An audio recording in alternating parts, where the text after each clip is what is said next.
ខ្ញុំដឹងថាខ្ញុំទន់ជ្រាយនៅពេលមនុស្សដែលខ្ញុំស្រឡាញ់បាត់ដាច់ចេញពីជីវិតរបស់ខ្ញុំធ្វើឲ្យខ្ញុំមានអារម្មណ៍ថាខ្លួនឯងអន់ខ្លាំងណាស់ដែលមិនអាចសូម្បីតែថែរក្សាមនុស្សដែលខ្លួនឯងស្រឡាញ់បានខ្ញុំស្រឡាញ់អ្នកគឺខ្ញុំអាចផ្ដល់តម្លៃជូនអ្នកអស់ហើយខ្ញុំស្រឡាញ់អ្នកខ្ញុំមិនដែលគិតថាបែកពីអ្នកឡើយហេតុអីបានជាអ្នកដែលចិត្តខ្លាំងម្ល៉េះតែអ្នកដែលអសូវចិត្តខ្ញុំដែរទេ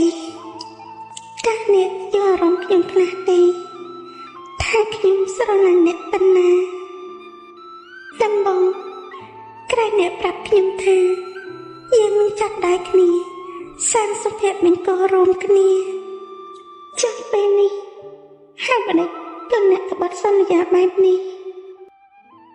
សួស្តីខ្ញុំរស្មីច័ន្ទសូមជួយ Subscribe YouTube ខ្ញុំផងសូមអរគុណ